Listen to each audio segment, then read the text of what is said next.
Hello, everyone. I'm very grateful that you took the time to tune in to today's episode of The Kim Jacobs Show. Listen, we have a great show lined up for you. I'm your host, Kim Jacobs, better known as the Balance Doctor. And all of our guests that come on, they're either people that have overcome some tremendous odds in their own lives as they balance this thing called life, or they're experts and they're here to share tips and strategies that will help you better balance and manage your life. Grab your virtual seats and let's get ready for some real, relevant, and relatable content on today's episode of The Kim Jacobs Show.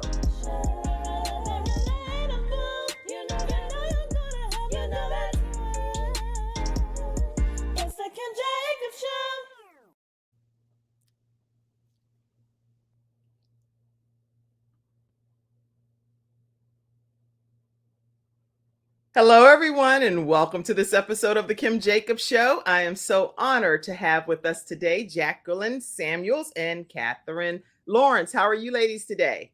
Wonderful. How are you? I'm doing great. You guys look so wonderful over there in the same bubble. It's like I feel like I'm almost in person with that happening. No. Yeah, thank you so much for having us on today. We're excited to be here. I'm super excited to have you. Where are you all located since you're there together? We're in Dallas. Actually, it's South Lake, Texas, but yeah, Dallas, Texas. Yes. Mm-hmm. Okay. And so, how's the weather out in the Dallas, Texas area right now? Hot. Very hot, right? It's hot. You can tell in Texas, like we're not ready for summer temps yet. I know. And how hot can it get in Dallas? Because I know, certain areas it gets like over 100 and some degrees. It can get that hot. Yeah, I think we have over 90 days over 100 usually. It's a lot. I've been in Dallas in the summer. Actually, I visited with one of my really good friends. Her name is Pat Smith. And Pat. So anyway, there it was beautiful, beautiful weather. But I was like, oh, people that have hot flashes, this is not a good situation. You're right. That's an issue here. Right. I was like, oh my goodness. But anyway, listen, everybody, as you're grabbing your virtual seats, I want you to come in quickly. Know that you are an important part of today's discussion. It's going to be an interactive discussion. So type your questions, ask anything that you have questions about while they're here. And definitely make sure that you send shout outs. You can donate to the Kim Jacobs Show. You can participate in any way that you choose, but most importantly, share the broadcast and let everyone be a part of today's discussion. Yeah. Were you going to say something? Say something too. Oh, no, absolutely. I think the information is going to be so empowering that people will want their friends to know.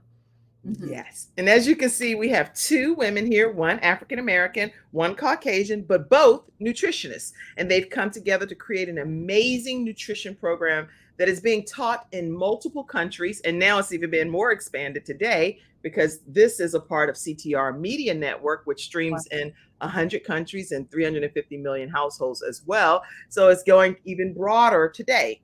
They've put their race aside, which do you know how difficult that is alone? Putting the race aside. Yeah, everybody's giving us their opinion. Yes. But all opinions are learning tools, if you let me say it like that. Yeah. Mm-hmm. Can't be offended by them. You just have to learn from them. Right. I'm glad you all are here together using teamwork, different races, and representing one cause, which is how to focus on nutrition. So between the nutrition and the science and public knowledge, they've put it all together to kind of help build and bridge the gap. I would like to welcome both of you to today's episode of the Kim Jacobs Show. Thank you. Thank you so much for having us. Now, what specifically even made the two of you in particular, each of you in your own different fields, your own world, you could have easily, how somebody says you could have chosen anything, anybody, but you chose each other.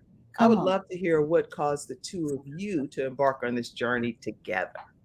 Well, Jackie and I have been working together for a couple of years, and I think we've both taught each other a lot. A couple of years? Well, many years, about 7. And I've learned so much from Jackie, and it's opened my eyes. And I was on a health journey teaching nutrition classes, and then came upon some research that really changed my understanding about nutrition for different races. And I brought that to Jackie, and it's because we're so close. We have so much respect for her and her desire in her heart for the community. So it was kind of scary, and I brought it to her, and she was absolutely, let's do this. Let's get together on this and make something great. And that's kind of how it came together.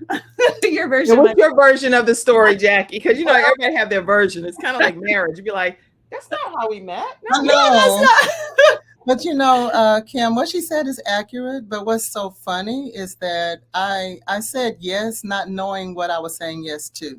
Right.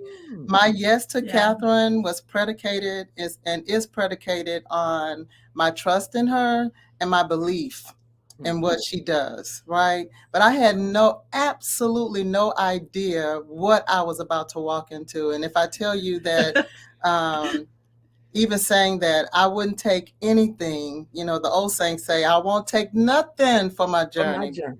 Come on, because it has really, really opened up a door that I didn't even know existed in my own life. So, so she was asking me to do one thing, but, God meant for it to be something totally different. Yeah. And even more than what we could ever expect it to be. And isn't that how God works? He allows our paths to connect with people, and we don't always know what the reason is, but there is a reason behind it. We just may only know in part, because we're like, what in the world am I connecting with Katherine for? And what am I connecting with Jacquelyne for? But you have no idea really how big the impact is going to be, or how impactful it's going to be to the world once you actually collide at the level that you two have. And it would only work with his plan for this, because in the beginning I was like, no, I'm not the right person to do this, like put this on somebody else's heart. And when I finally brought that to Jackie, she said, no, ma'am, like you're the person to do this. We're going to do this together. And I kept talking about it. Like I kept trying to just pass the information on for someone else. And God just wouldn't let me go. But Jackie respected that, and she answered that call, and then we concluded like, well, we have to do this. We have to do it. Yeah. Well, it seems like you two complement each other very well as well, because usually when you have like people that work together, there's sometimes like a power struggle. It's like, okay, I am here and you're here, versus we are lockstep and we're a team. Yeah. And I really love the synergy that I'm already seeing between the two of you. I do know that you are more like the science behind everything, Katherine. So you're going to be telling us about the science perspective. And then Jacquelyne, if I'm understanding correctly, you're the person with feet on the ground and officially executing the plan. It's one thing to have a masterful plan, but somebody has to execute, right? Absolutely. Yeah. So together you all have a dynamic duo going on. So what we're going to do, everybody, I can already see comments coming in. Let's take a moment and acknowledge some of those. I see, this is great. Let's see. I see Virginia Rutherford Hall. You say, hey, love. Hey, girl. How are you? So glad that you tuned in today. And Vanita, let's see. Let me pop some of these comments up. Vanita says, good morning. Beautiful ladies all the way from Florida. She's visiting in from. Hi. Toya Bailey. She actually teaches financial literacy workshops, and I can imagine her partnering with you all on your projects. And she said, awesome topic. Awesome. And my mom said, good morning, ladies. Hi, Mom.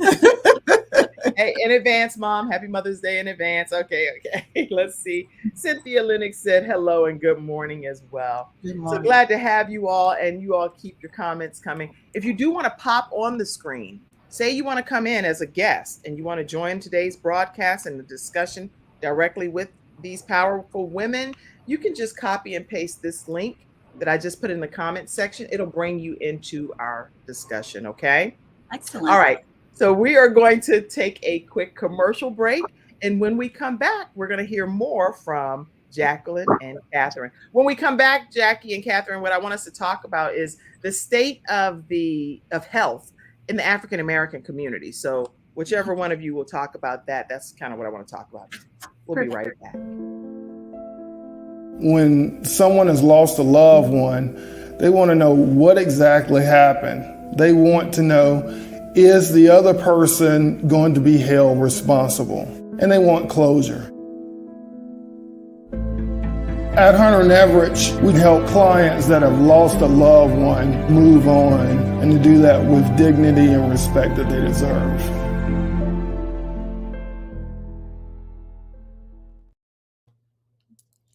Back, and we're talking with Jacquelyne Samuels and Katherine Lawrence today. So which one of you want to talk to us about the state of health regarding the African American community? Well, I'll start.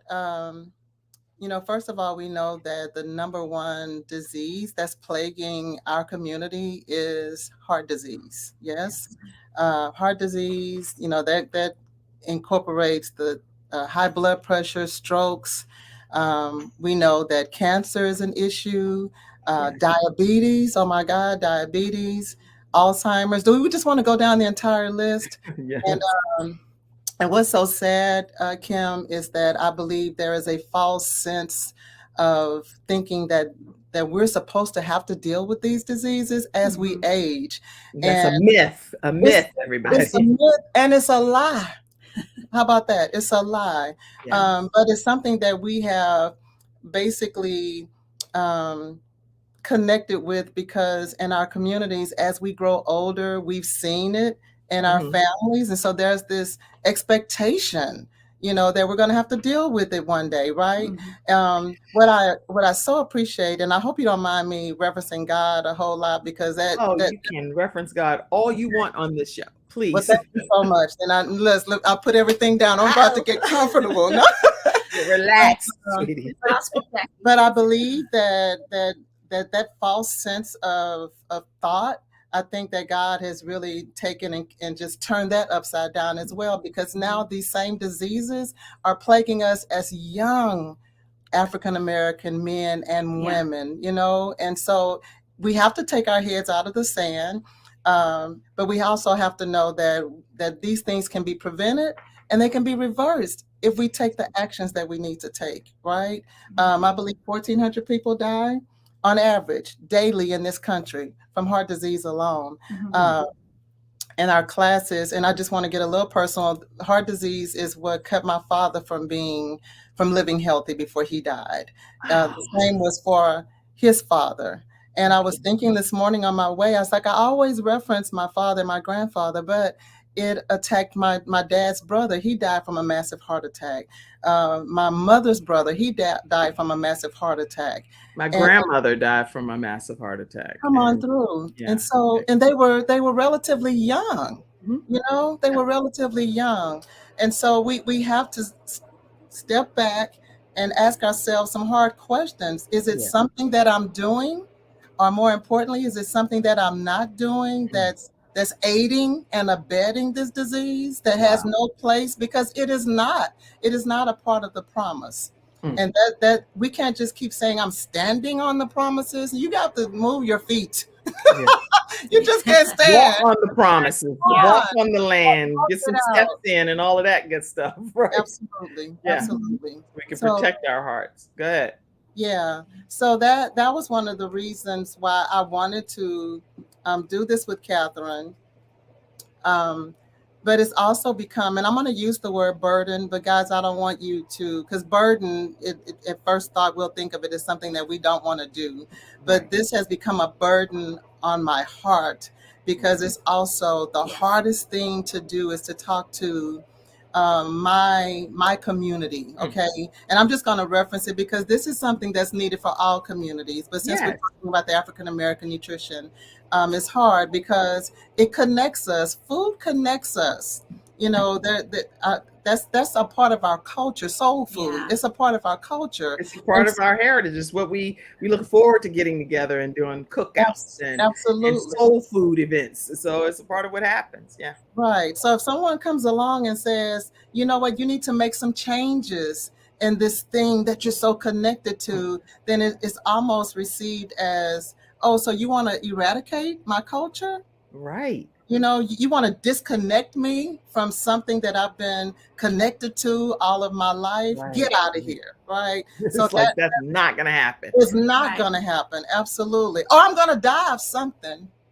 Oh, that's a common one. But Absolutely. even some of the things that we enjoy having, I'm speaking we, meaning African Americans, since I'm talking directly to you right now, Jackie, is if it's like certain things like macaroni and cheese and collard greens and different. It's not that it's a problem having some of those things. It's just a matter of how we prepare them, how we and how often we're eating them, different things. Because like I could eat macaroni and cheese frequently, but I don't that much because I know it's gonna sometimes if some of it might be too much for my heart to keep pouring pounds and pounds of cheese at that level. So but you're the experts. I'm here as the host today. Y'all talk about it. No, but you're absolutely right. And you know, then is there a healthier way to enjoy, you know, what we love? I mean, can we at least explore that? Or, you know, instead of closing the door to the idea, can we Right. explore healthier versions of what we're connected to?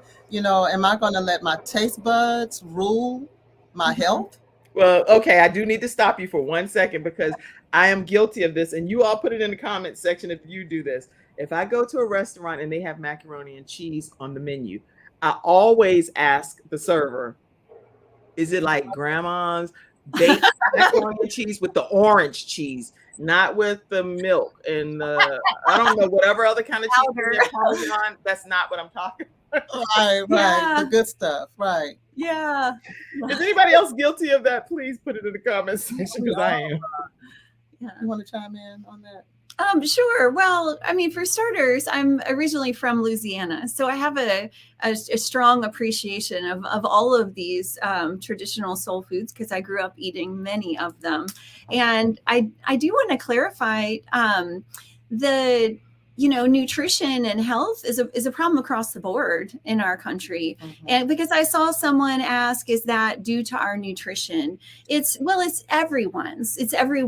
I think what we're trying to do is raise awareness for how everyone in general can reduce their risk of heart disease, but also so for dentists, yes, nutrition definitely matters, but there's also some genetic differences with how African Americans process salt that dramatically increases risk. And so we're trying to raise awareness around that salt sensitivity, because I think that a lot of people will say, well, this is my heritage, my genetics, I'm just going to have hypertension or heart disease. And so we're trying to show there's an actual genetic difference, which makes nutrition even more powerful. Absolutely. Like that, there's a huge opportunity for people to make changes at home that can have a dramatic difference. I love that. Yeah, so it's a little bit of both. I think we always have more influence on our health than we think. Right. Mm-hmm. And we're more in control than we think. And then even in MountSinai.org, I have an article here that it says research suggests African Americans may carry a gene that actually makes them more salt sensitive, increasing the risk of high blood pressure and heart disease. And African Americans are disproportionately affected by obesity overall and then they go on to among non-Hispanic Blacks and those that are older as well. But it's since 77% of women are overweight or obese, and that they're likely to have more diabetes than non-Hispanic whites. Wow. So I can speak to that if you'd like me to elaborate on those a little bit. Yes, please. Okay, so that gene that they're talking about, so a Caucasian, for example, when I consume too much sodium, my body will release it through my sweat and urine. Someone of African descendancy from West Africa area specifically, which is about 90% of the African Americans here, what happens, it's a different gene. It's called RAAS, renin-angiotensin-aldosterone system. And what happens is instead of excreting this excess sodium through urine and sweat, the kidneys actually retain it. And so what happens when the kidneys retain that sodium, it increases blood pressure. And if you think about the hot environment, in Africa. You need to hold on to that. That's the design, is to hold on to that. You wouldn't want to sweat out all that sodium. Right. And so it's this genetic difference that makes African Americans actually more salt sensitive. Which I think is important to know. It's not hypertension that's genetic. It's salt sensitivity. That's what's genetic. And so there's a lot of opportunities there to reduce sodium in the diet and do some other things that help to naturally lower blood pressure. So that there is a gene, and it's called the RAAS system. And it's a hormone system technically that does that. And then also, you were talking about obesity. There's a lot of new research coming out lately on African American women, as far as how they will process leptin. And leptin is an important hormone that controls hunger and can turn it off when you're full, or when you don't need to consume more calories. And so this is, I would say, a new and emerging field in nutrition science that they're looking at, that there is some sort of genetic difference with leptin production in African American women. And so it can be more challenging. It can be harder for them to lose weight. But also from there, I'm going to say one more thing. Our BMI system, our BMI charts, the body mass index, those are, I'm excited about this. They're looking at, and some have been created, different BMI charts for different ethnicities, for Hispanics and for African Americans. It turns out their BMI can be higher before having a significant risk for some of these diseases than Caucasians. And then Asians would actually be lower. And so I think as the public is getting knowledge of that, know, Jackie and I talked about it, she said, well, why does it matter that the BMI charts might not be accurate? And I said, well, it matters for everything, because that's how a doctor diagnoses. But yes, that's huge. Yeah, it affects insurance rates. It affects, like, if you're getting life insurance, what your projected lifespan is. And if the BMI charts were created around Caucasians, which they primarily were, it puts African Americans at a disadvantage because those numbers will appear to skewed. Be more negative. Absolutely. Yeah. In a much negative way, but then again, I guess it depends upon the person's body, because if I get my BMI results on my paperwork, then I can also look at my own gut and say whether it matches what that particular chart is saying. So I think that's giving fair balance here. All of the numbers aren't so off, if that makes sense. So it should be that it's close, but maybe close, but not close enough. But it shouldn't be that it's like a 20, 30, 40 point difference in the BMI either.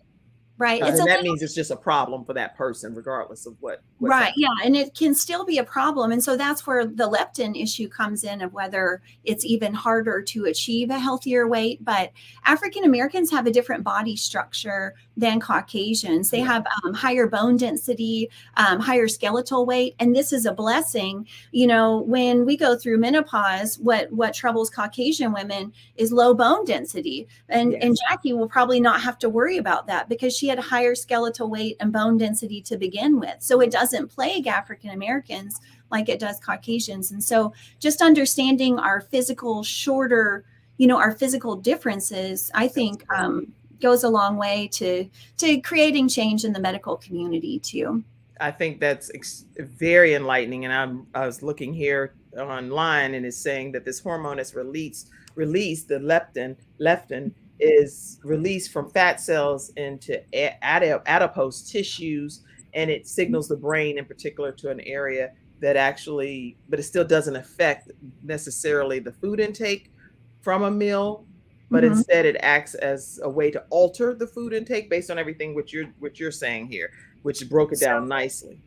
Yeah. So what we talk about in our book is that it's specifically African American women, not so much men, which is interesting. They're finding this higher leptin concentrations. And what it does, it leads to overeating.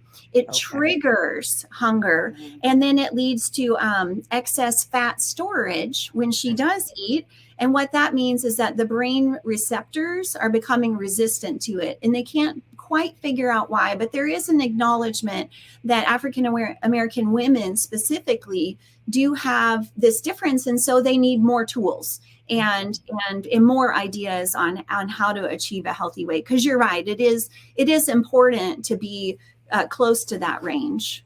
So in the book, African American Nutrition, learning how to use nutrition to your advantage and reclaim power over your health, Katherine speaks about this and many other topics that's going to be extremely beneficial to you, especially in the African American community. How do they get a copy of this book? They can go to our website, aanutritionclass.com. And there they can order the book. They can say, hey, I want to be part of the movement to share this in my community. You can you can purchase the curriculum. It's ready to go, turnkey, so that someone could teach the classes in their community. And then you can find other classes that Jackie and Terry and some others are teaching around here in Dallas-Fort Worth. So it's all on aanutritionclass.com. So this is also a turnkey program that you're going to be able to, in your own local community, grab hold, as my grandma would say, grab hold to this information and be able to start rolling it out in your own local chapters, if you say that, if you want to call it a chapter. But it's already prepared for you, the guide, the information, right at aanutritionclass.com.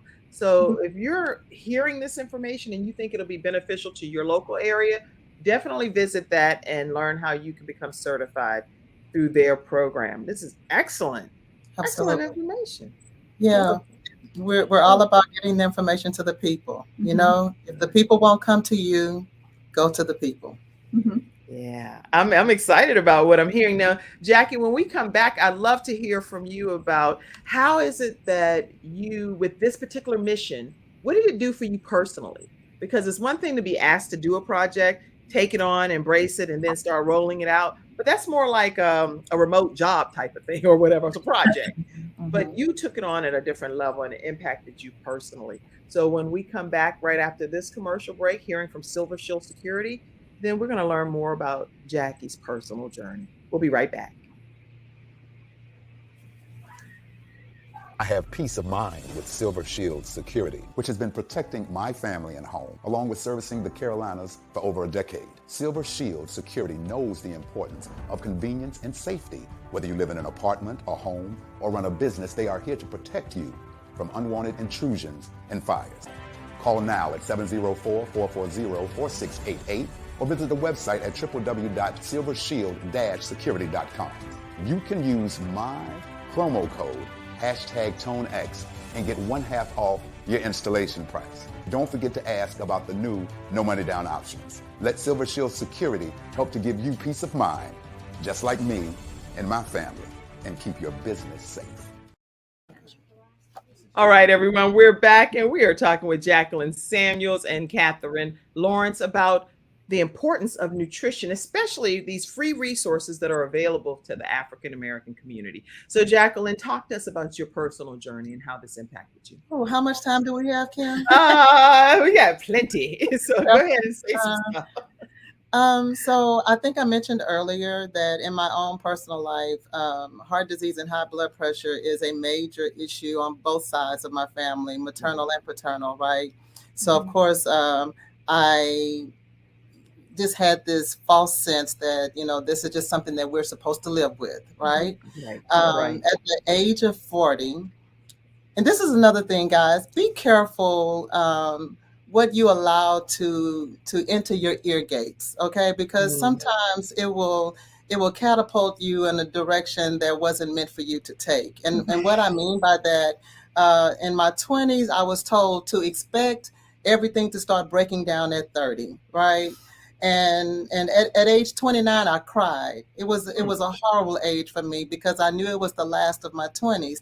But what was embedded in my mind was that my life was supposed to start crumbling at the age of 30. But I say that to say, at 39, 3 months from turning 40, I was diagnosed with high blood pressure. My blood pressure was 170 over 100 when it was taken this particular day. I went to see my gynecologist, and for the 20 years of my adult life, I always had a clean bill of health. But for some reason, this particular year, May of 2001, I was diagnosed with high blood pressure. I didn't have a medical doctor, so my gynecologist recommended one. I go to the new medical doctor, Wow. and when you go to a new doctor, guys, the first thing you have to do is fill out your little family history. Yes. Yeah.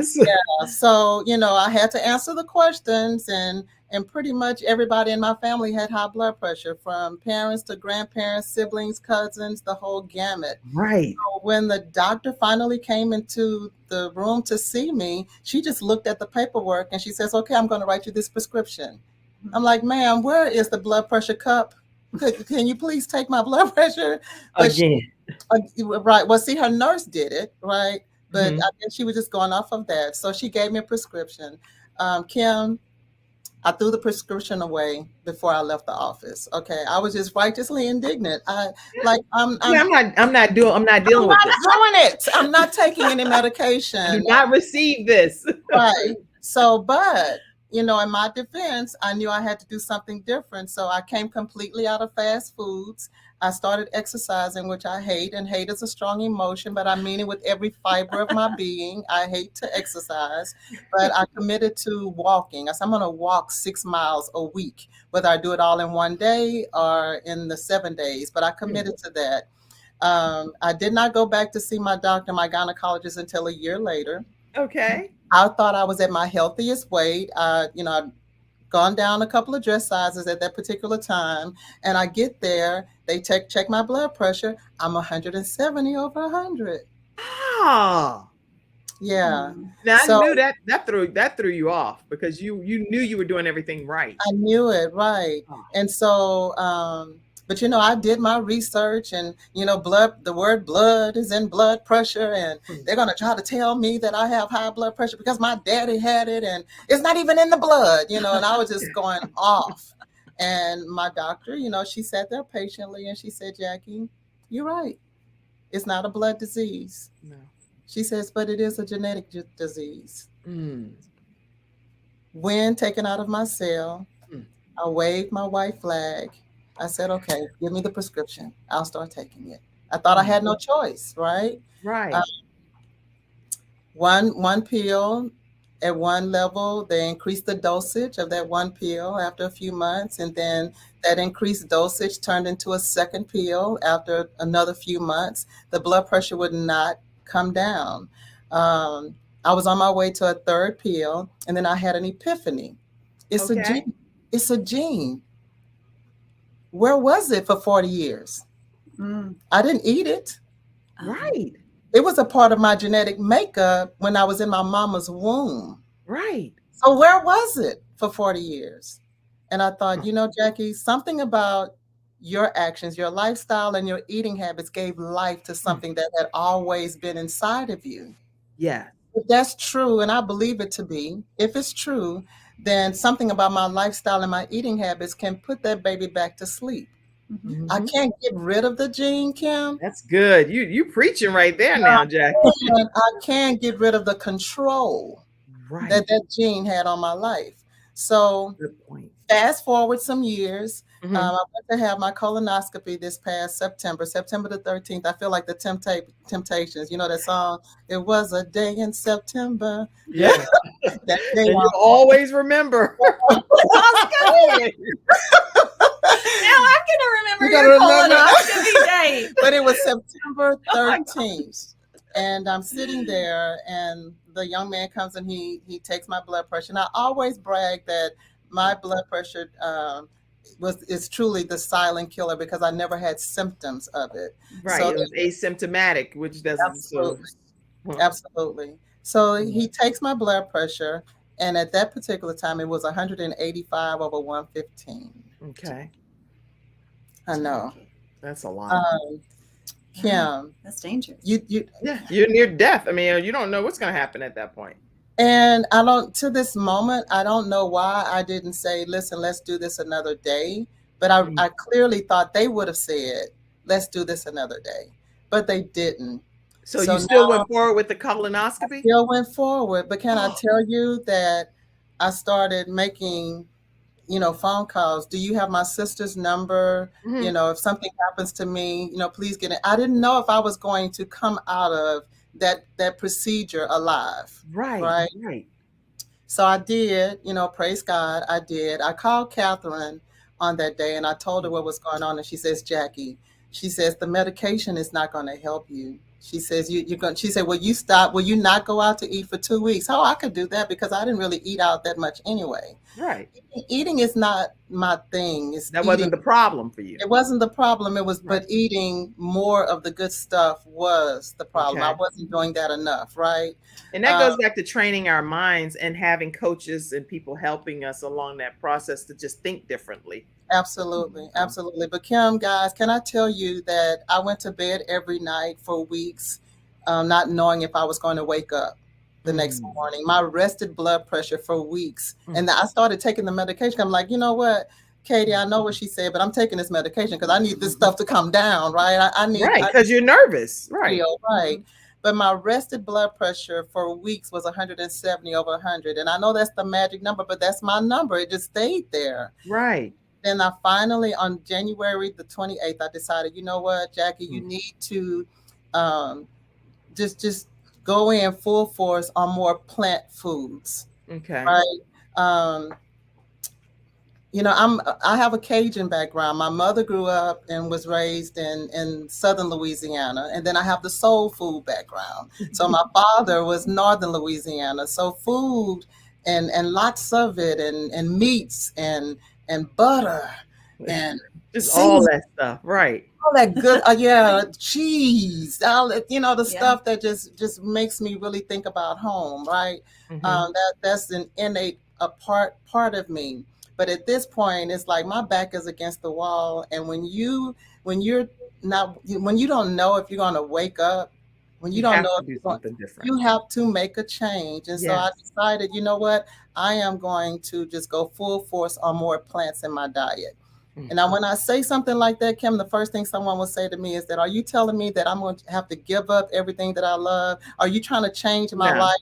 Not at all. And my response is, no, I'm not trying to change your life, but I am trying to change your life. Right. But everybody is, what works for you works for you. What works for somebody else may be totally different. So it's no condemnation or judgment. It's just some solutions that can help your life be better. That's good. Right. We kind of lost you a little bit. Yeah. So I knew that. So eating more plants lowers my cholesterol. Eating more plants lowers your blood pressure. And so I started searching what's specific, to my concerns at that particular time. And you know what? I learned that even though you research for something specific, it's going to address other areas. Yeah. And everything will come into alignment better. Absolutely. So I can tell you that since January the 28th to now, my blood pressure has remained at 120, 119, over 77. And I can't deny it. And this is what I teach. I use the 80-20 rule. Okay. You have to start somewhere. So my goal is to eat healthy 80% of the time, yes, and then leave that 20% for the stuff that I love. Okay, good. Tell me that I can never have peach cobbler again. Guess what I'm going to do? I'm going to find a peach cobbler everywhere I go, because you're telling me I can't have it again. Right? It defeats the purpose. But what I found is that because I live in 80, when I step over to the 20, I don't overindulge. Right. I can just get a spoonful or two, and I'm good. I'm good. Why? Because my body is now accustomed to the 80%. What am I saying? Long and short, guys, is that you can retrain what your body will receive and how you receive it if you first change your mind. That's right. Good. Change your mind first and be willing to unlearn. We're all about learning. Well, let's start with unlearning some things so that it can make some room for the new things that we're going to learn. I love it. Now, I know we heard from her African-American perspective and how it actually helped her personally, Katherine, on her journey. Jacquelyne, I would love to hear from you, being Caucasian and doing all of the research and the science behind everything that you've learned along your journey, how has working with Jacquelyne and learning more about the African American community kind of humbled you in your experience through research and stuff? So when we come back after this commercial break, I'd love to hear your perspective on things. And I do have a question that came in from Toya Bailey, and I want to see if we can get that answered. How do you turn that off? What is that, though? I don't know what that is. I think she means the genetic difference. Oh, how do you turn that genetic difference off? Right. I can answer that too when we come back if you'd like. Okay, yes. So right after this commercial break, Toya, we're going to hear the answer to your question, and we're going to hear from Katherine's perspective on how she's been humbled in learning more about her research. We'll be right back to hear more from Confidence Tones. We'll be right back. We are back. And listen, Confidence Tones, if you want to learn more about how they work and how to get them, you can go to visit definitelyconfidencetones.com, but you can also call Dr. Jody Bear at 800-820-0584 or visit her website at drjod.com. All right, that's one of our episode sponsors, and we want to thank them. We want to also thank Silver Shield Security. That's silvershield-security.com. There's no contract needed to have security in your home. Make sure you let them know that the Kim Jacobs Show sent you their way. And also thank attorney Charles Everidge with Hunter Everidge Law Firm. They're in the Virginia area, Richmond, Virginia. They're also in the Carolinas and Alabama. So let them know that we sent you over if you're dealing with disability or workers' comp or wrongful death of a loved one. We're back and we're talking with Jacquelyne Samuels and Katherine Lawrence. Let's address Toya Bailey's question first. How do you turn that whole gene thing off? Okay, and that ties into another question about what do I need to eat. So what we educate on in our classes as far as turning it off is a couple of key things. So one would be increasing fiber. We need to get to, research shows we need at least 40 grams of fiber a day. And most Americans only get about 10 grams. So look at where you can get more beans. Fiber is only found in plant foods. So look at where you can get more of those, because that's going to help to naturally remove excess cholesterol, and it brings down blood pressure. Also, I want to read from the book. There's some specific plant foods that are potassium rich. The reason that's important is because potassium rich foods, they actually relax the blood vessels and they encourage sodium excretion through the urine. So they help the kidneys to release that. And that would be like beans, lentils, potatoes, broccoli, spinach, beets, avocado, red cabbage, bananas, cantaloupe, even almonds. Those are going to help to naturally lower blood pressure. And then also look at how much oil you're using to cook, because that's a little bit here and there. If someone adds a tablespoon to each of their meals a day, that ends up an extra 18 pounds at the end of the year. Mm-hmm. And so I think a lot of people don't realize how much fat they're eating. And so if we're acknowledging this possible difference with leptin concentrations with African American women, then it would be especially important for them to try to remove or reduce oil in their diet. And most of that, like Jackie said, it comes from eating out at restaurants and fast food and processed stuff. Yes. And then not using it at home, and then increasing fiber and those potassium rich foods, because that fiber is going to help her fill up faster. Absolutely. And that actually will have the opposite effect of the leptin. So fiber is really important for telling our body, okay, we're full, and fiber comes in foods that are naturally low in fat. So that those are some of the key things. That's really good. And somebody should type that in the comments section, like 40 grams of fiber. 40 grams of fiber daily is what a minimum goal should be. And that's really good. And Toya Bailey said, thank you so much for your answer. Cherie said yes to everything you all are saying. Toya also said, I was told to use avocado or coconut oil. Is that good to use? I would recommend going for the whole food instead.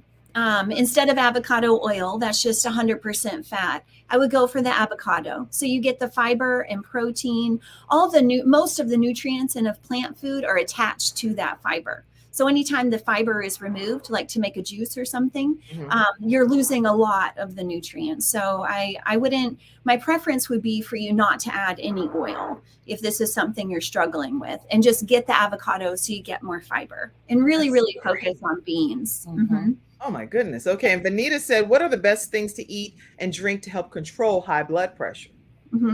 Okay, so that's the potassium-rich foods that I mentioned. You mentioned that. Not having added oils, increasing fiber, and this is going to be an uncomfortable one. Looking at dairy consumption.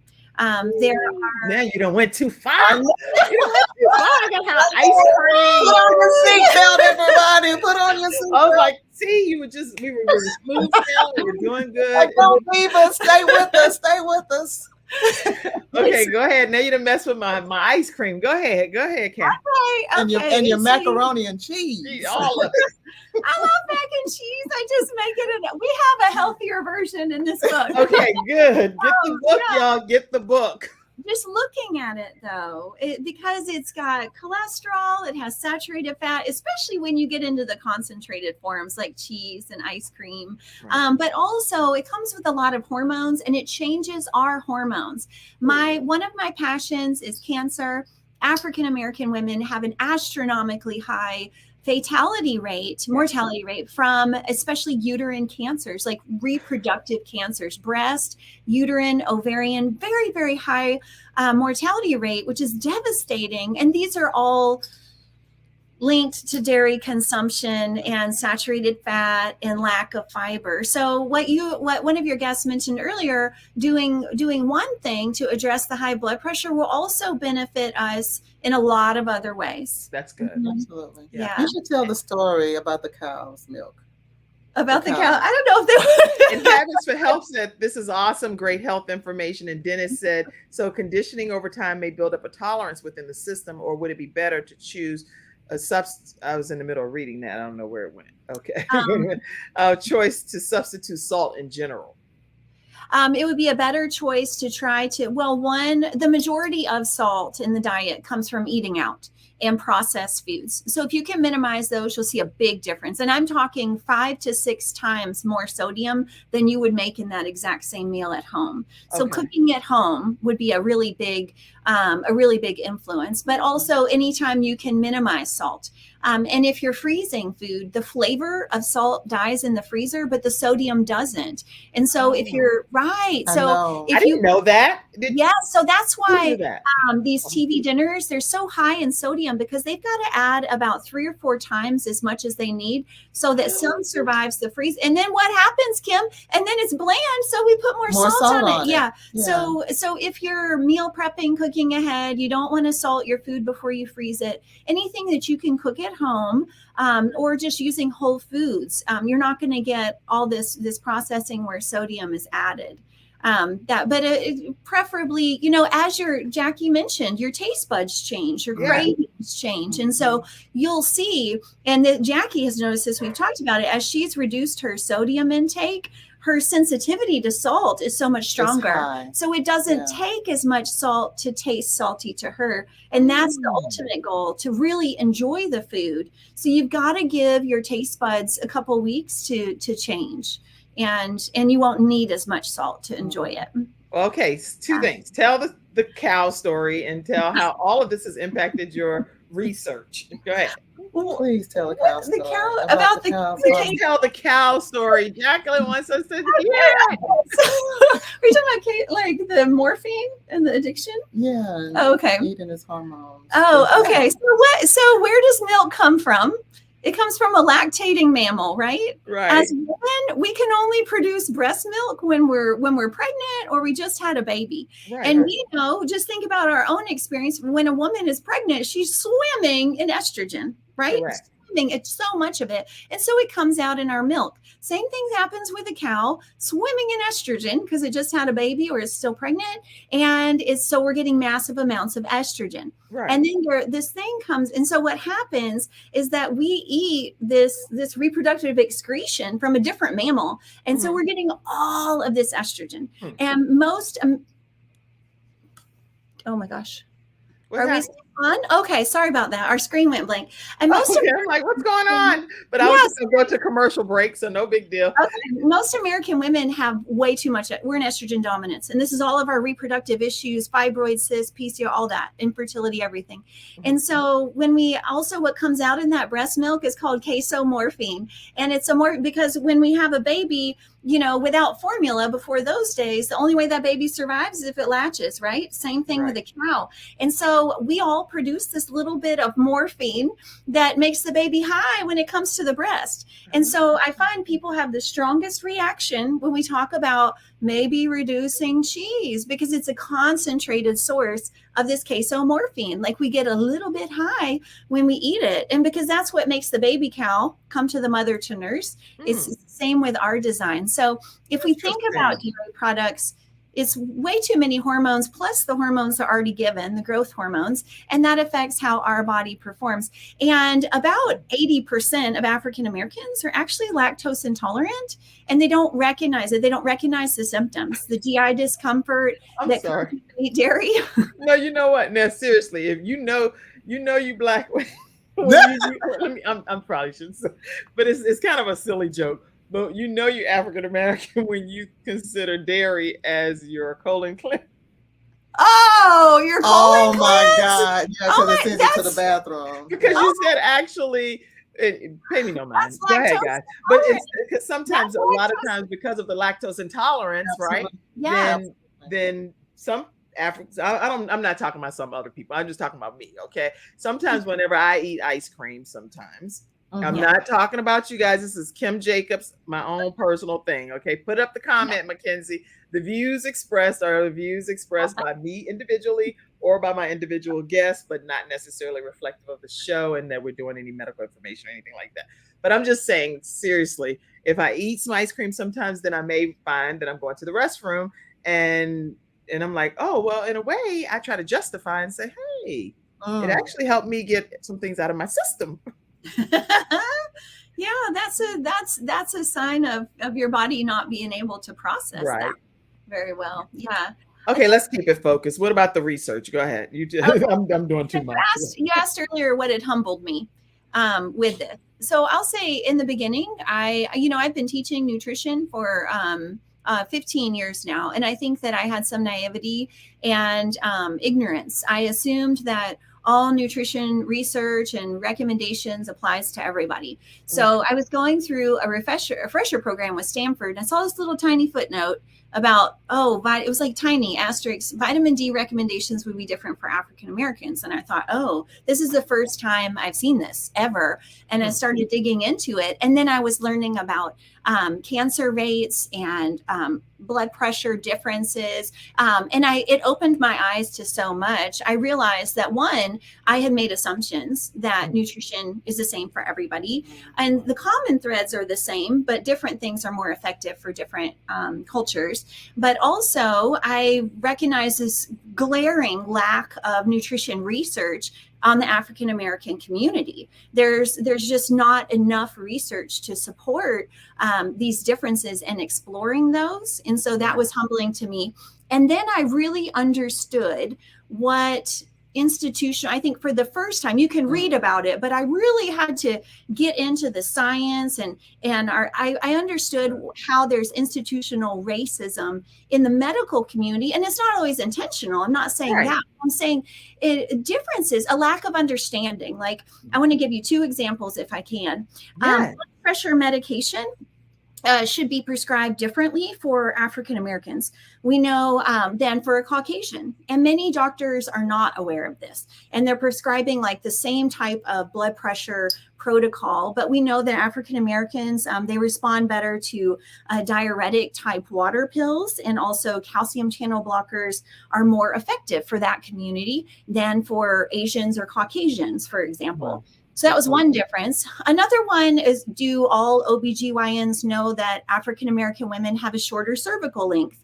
It's about 27% shorter. That's extraordinary when you consider that is huge. And what that means for a doctor to know that means that an African American woman is at much higher risk of preterm birth.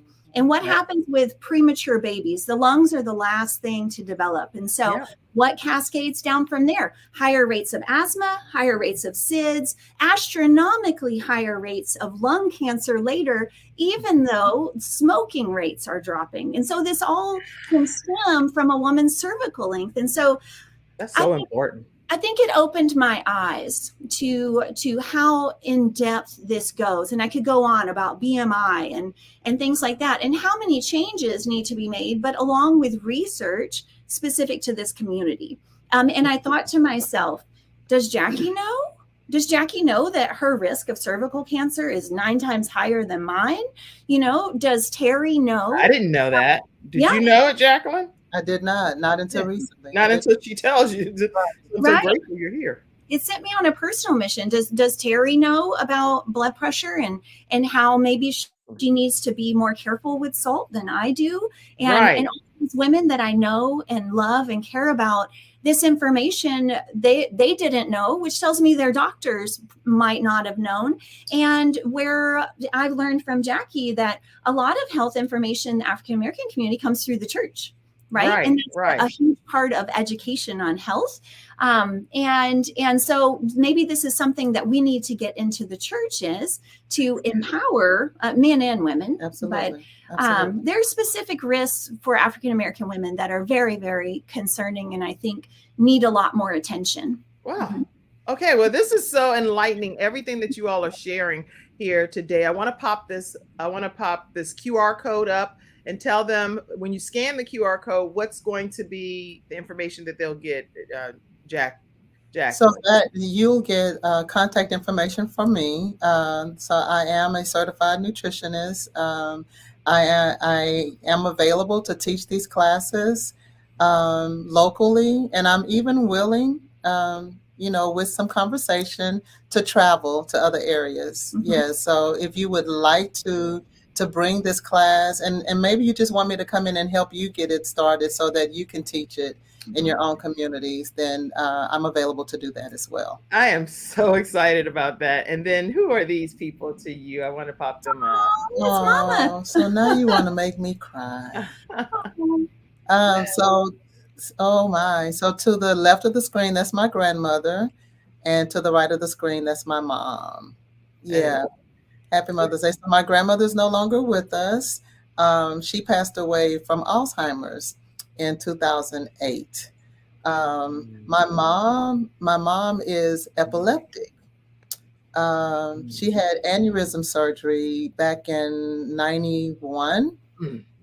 And, it's one of those things. That's why I keep saying, we need to just do some study and get into what is the root causes of things, because of her surgery for years, we thought that was just her demise, that this is just the way she'll be the rest of her life. The way it was going to be.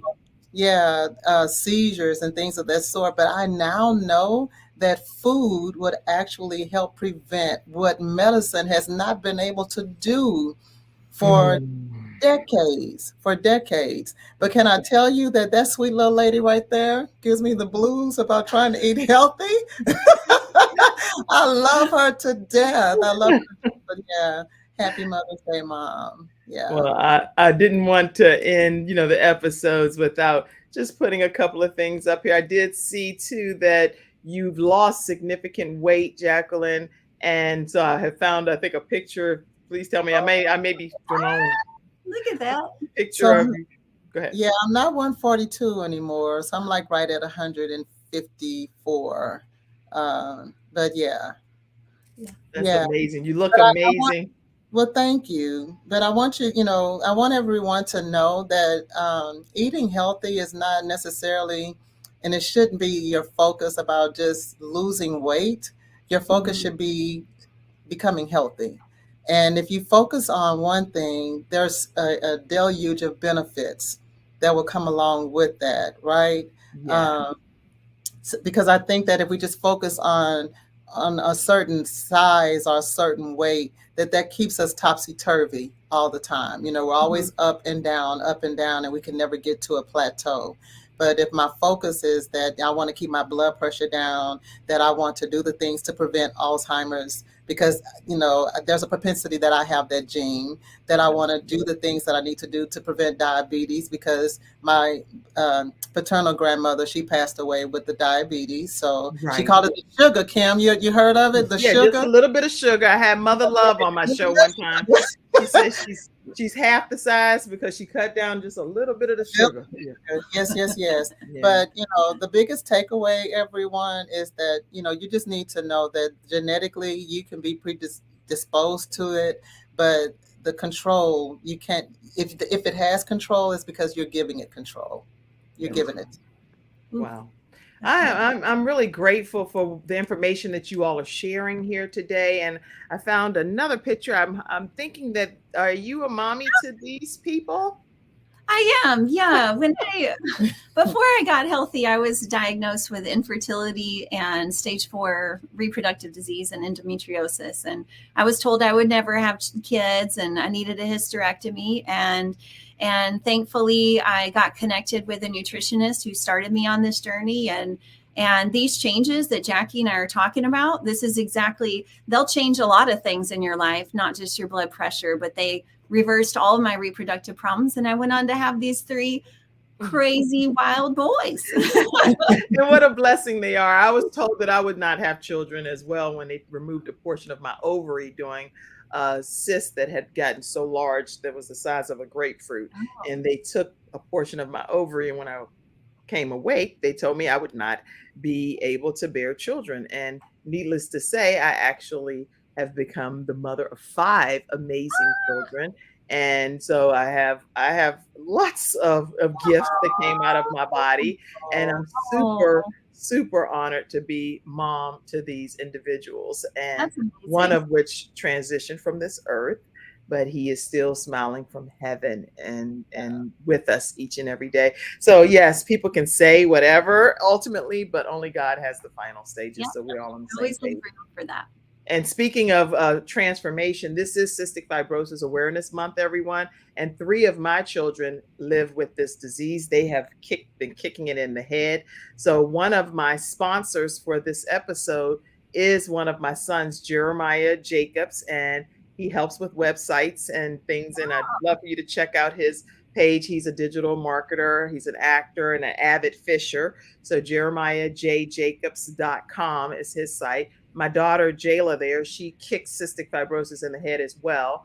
And I just wanted to put their pictures up because cystic fibrosis is a disease that's mucus is sticking to their lungs. And there, you talked about salt sensitivity. They have to have excessive amounts of salt so that they can just function and be able to even breathe and have airway clearance and all of those things. But this is my other son that fights cystic fibrosis, and it looks like a nude picture, but since it's nutrition that we're kind of talking about today, he went on his own health journey. And as one of our episode sponsors, MajorPT.com, and he has transformed through nutrition. And that's why I'm going to connect him with you all for sure, because he's transformed through nutrition and has lost over 100 pounds. And he teaches people how to help with their transformations through exercise, but mainly through that nutrition. So I'm going to have him connect for your course and become maybe one of the spokespeople or advocates, because he can teach it. That'll be amazing. I bet he commands a lot of authority with sharing his story. So powerful. Yes, so many parents and people that have diseases and different things and disabilities, they reach out to him for inspiration, and he's helped raise over $2.2 million with the Cystic Fibrosis Foundation because he fights that disease himself. So anyway, I have one more picture here I wanted to pop up. I just want to say too, I love the entrepreneurial spirit that you've instilled in your children. Like, I love it. I love it. They're all out building their own futures. They are. And he's a student at UNC Charlotte. And he's also dual certified with NASM, National Association of Sports Medicine. So I'm going to connect you all right when we get off, because he would probably love to get the book and have that turnkey system that he could be doing that in his teaching. So that's why I'm saying this today.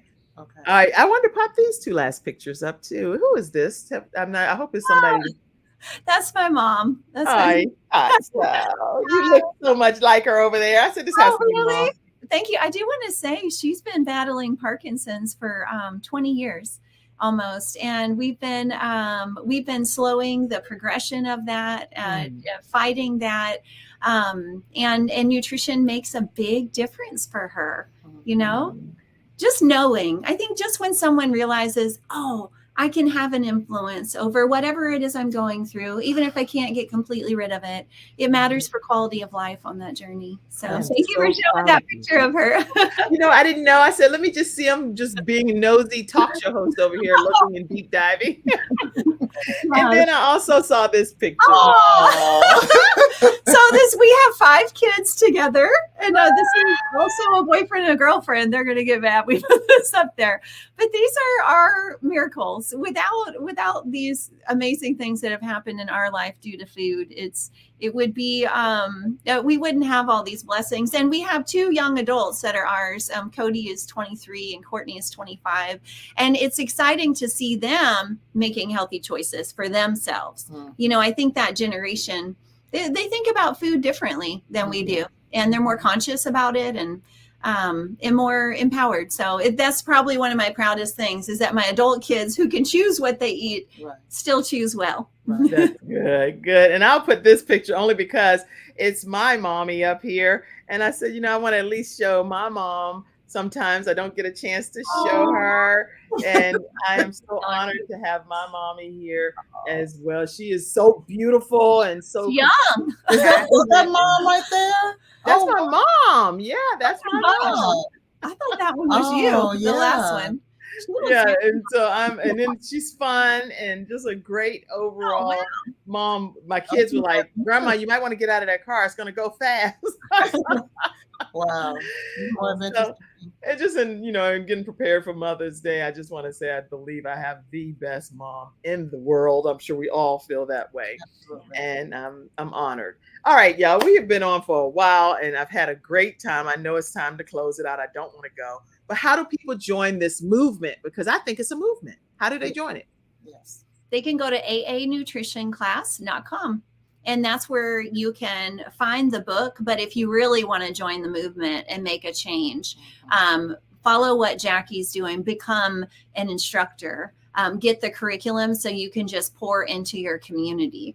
So that's all on aanutritionclass.com. And I think connecting with Jackie too, she's a master at delivering this. It's very sensitive. It's sensitive information, especially when we talk about people's food. And so she has some amazing insights to share, which are also shared on that page when people sign up to teach the curriculum. We show an example of Jackie teaching the class. So it's very easy. It's very easy. People, and they want to know. They're seeking out nutrition information now. Yeah.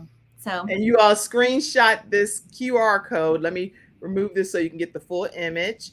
And that's going to take you to Jackie's page directly. So just screenshot that, let it take you right over to her page so you can stay connected with her directly, and make sure you all get a copy of the book. You have it over there in your possession. Just put it up, flap it around for a second while I go back and grab it. Yes, African American Nutrition. It's very specific to African Americans. Anybody can benefit from it, but definitely geared towards African Americans. African American Nutrition. Learn how to use nutrition to your advantage finally, and reclaim power over your health. This is a book by Katherine Lawrence. Will it get autographed if they reach out to you and get a copy?